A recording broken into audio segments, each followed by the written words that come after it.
Alrighty, boys and girls, ladies and gentlemen, children of all ages. How's it going today? This is a more positive video. I put up a few negative things, and I'm going to be putting a lot more out there. In fact, once I've told all the stories I have to tell, I'll be done with that part. But I'm going to need to do a much more positive one. And that is, now I want to talk about my mom. Hi, Mom. I love you. This is going to be mostly flattery. But there are still things that, we're not all perfect, Mom. But as far as my early childhood, damn, you did a great job. Honestly. The memories I have from that time, and we're talking, by the way, for the audience, we're talking anywhere between 2, 3 years old to 4.5, 5 years old. I can still remember my mother holding me in her lap. And this is when I was still small enough to fit. That's how much I remember. I didn't start out small. I was 9 pounds, 9 ounces, and 23.5 inches long the day I came out. I was also 2 weeks late and did not turn around until about 2 hours before my birth. To say that my mother went through a lot just bringing me into the world, I would say there's even more to the story than that. You see, the reason my mother and father had me is tragically, she had a miscarriage. That would be my sister Sunny, obviously. Never met her, neither did my sister.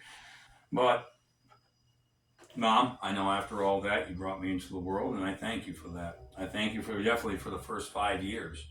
You're the greatest mom ever. My mom was the mom that made, for the audience, my mom was the mom that made our costumes. At least until I was about 8 years old. Then being busy with doing so much for so many people, she just bought me a Superman costume. And at that point, because Dennis had not been working, well, he had been working, he would rather spend his money at the bar than on his family. That was just his thing. That and guns. So Mom had to go back to work about 78. Leland wasn't quite ready for that, and I don't think I was either. Laura definitely wasn't. She's the older sister. But Mom, as far as those early years before Dennis took off on us, you were brilliant.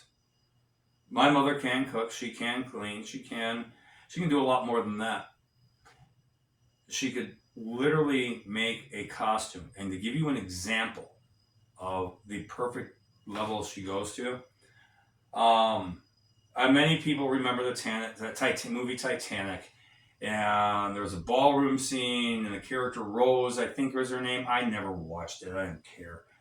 But apparently she wore the specific gown that was, oh my God, that's so beautiful. Well, my mother got the pattern for it and made it identical.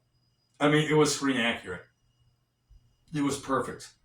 People that saw the movie and saw my niece in that dress, and again, she's like 13, I think, at the time. She's, just starting puberty, and so she's turning into a young woman, or just starting that stage, a very lovely one. Prettier than her sister by far. But it was an elegant gown. And I know Laura still has it to this day, which I'm grateful for that part. I still hate Laura, Mom. I do. But that'll come later. Mom, you always encouraged me towards art. You always encouraged me to read. You always encouraged me to be creative. And you supported that for the most part. But for the audience, for the record, there was a period where people were making puppets and dolls out of stockings. Yeah, my mom was really tolerant. I made a lot of those dolls. But, yeah, that was a funny little thing back in the 70s. Maybe I should do one of those again just for the fun of it. It's a fun little handcraft thing.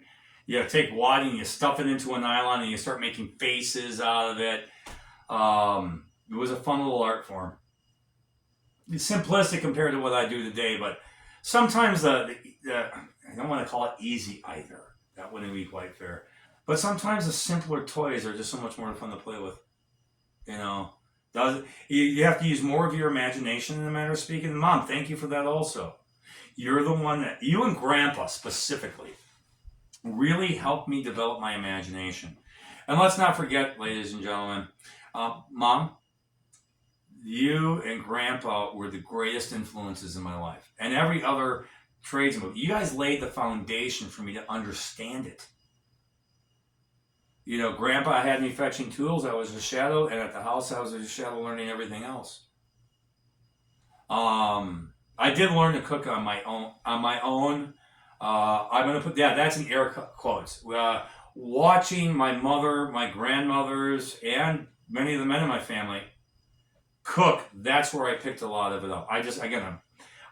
Thanks to my mom and thanks to my grandfather, I was always taught to observe my surroundings and take as much of it as I possibly can, learn as much as I possibly can.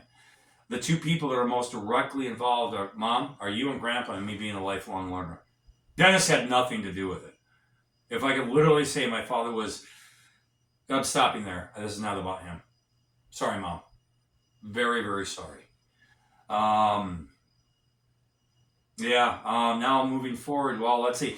Mom teaching me art, blah, blah, blah. We get up about 1978 when my father is, year 76. He eventually goes back to the Army Reserve. He had actually been active duty during Vietnam, not in Vietnam. He'll lie about that, by the way. And about 78, he started using his reserve status and his reserve duties to spend a week at a time with another woman and family, to spend weekends with them, providing for them. And by the way, that's when my mom had to go back to work because money was suddenly short all the time. Wonder why? Huh. And the reason I know it was 78 is because Kathy told me that that's my stepmother, for those of you that don't know. And if I get ranting a lot, you might not understand what I'm saying. I get that. But Kathy was my stepmother, who my father had dated since 78 until 80 when he left, taking those resources also. Now my mom is raising 3 children on her own.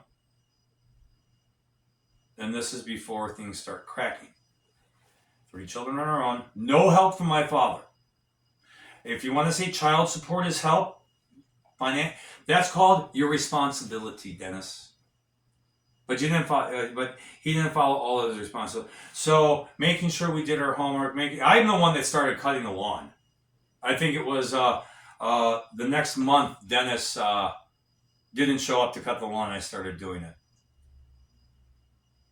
So here I am. Dennis leaves. I take on the man of the house, as I'm told I need to. Cruel thing to do to a 10-year-old, by the way. And cruel and empowering. It depends on how it plays itself out. In this case, it was both. You see, I was to watch over my brother unless he got into trouble and I had to correct him. Then he would cry to Mom. Then I'm not supposed to watch over my brother. I was, oh, you're responsible for your brother. Okay, keep him out of trouble. Don't you do that to your brother. Mom, you didn't give me any guidance there. You throw me to the wind. And of course, Laura coming in line and getting me in trouble so she could obfuscate her crimes and punishing me, that was not fair. I understand that you were under a great deal of stress at the time. Dennis had abandoned you. But that doesn't mean you take it out on me, which you started doing about that. Not fully yet. No, we aren't there yet.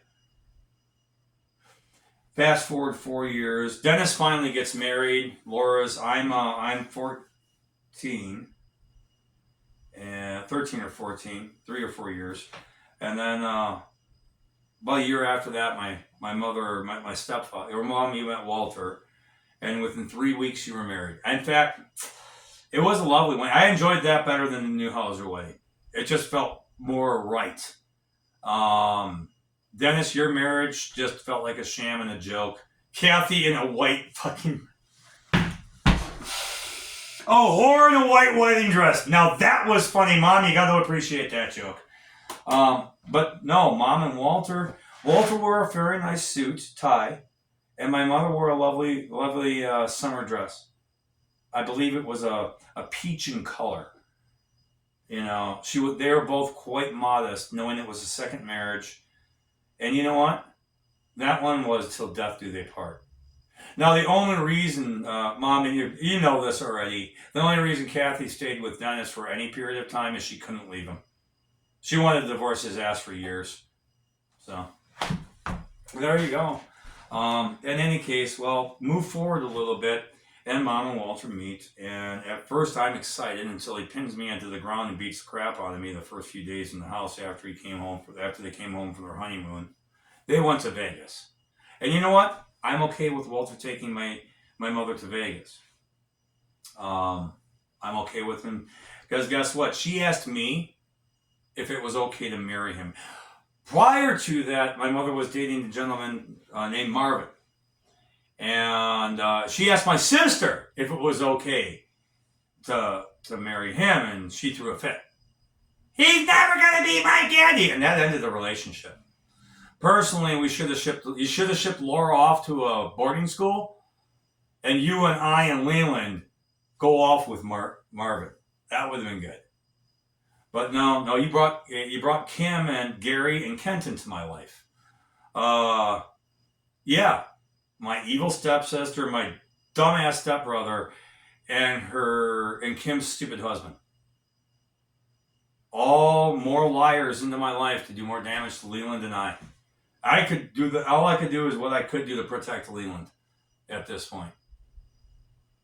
As you instructed me to do. And I do love you for that, Mom. But enabling Leland to be an idiot, going out to Vegas, leaving. Oh, and by the way, Mom, when you left me behind on vacation to take Leland, because I don't know, I was being so badly bullied in school, I had to go to summer school. Even the summer school said, no, you're going to take him to Disney World? Yeah, we'll give him a pass for that. Go. Might be a one-in-a-lifetime experience, especially this young. Well, I was already, in middle school, so not as much fun. But no, they just took my brother on a different vacation, like to some sort of Tennessee park. So not even Disney World. So he got gypped out of Disney World. I didn't even go on that vacation. And that was the first year I started getting left behind by everybody on vacation. Why? Because I was horribly bullied in school. Actually, at that point, I didn't even care to shower until actually another, specifically a girl student, was, you smell. I'm like, oh. That's actually when I got, and again, you're turning from a boy to a man. You don't have, your grandfather's across town, but he's not there on the daily. Your father's not there to say, oh, son, you're starting to hit manhood. You got to shower at least this many times a day. And by the way, I have eczema, dry skin. I cannot shower. Well, I figured out how to now. But I didn't even know how to use this. This and lotion was a joke. Not to mention, I was never taught how to use it properly even as a child. Because why? Go back to me 8 years old. Dennis, Mom, you were a great mom back then. But the moment you had to go back to work because Dennis wasn't pulling his weight. Because he was being a lousy father, a lousy husband.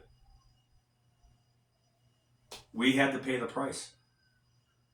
Now you got to live out your life with your greatest love, and Walter was that. And Mom, I'm happy for that you had that.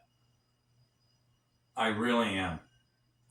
But the fact of the matter is, you made Kim's wedding dress, her bridesmaid dresses, baked the cake, and they treated you like shit. Oh wait. I baked the cakes. Because if you remember, when we moved out to Lavender Lilac, the summer we moved out to Lavender Lilac, out of Butler, you started your cake decorating class after we got the house together. Who helped you in the kitchen, Mom? That's how I learned it.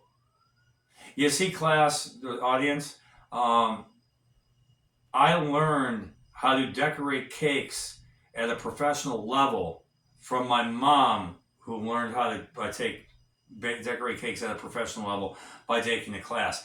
And believe it or not, things like my mother and I picking up those skills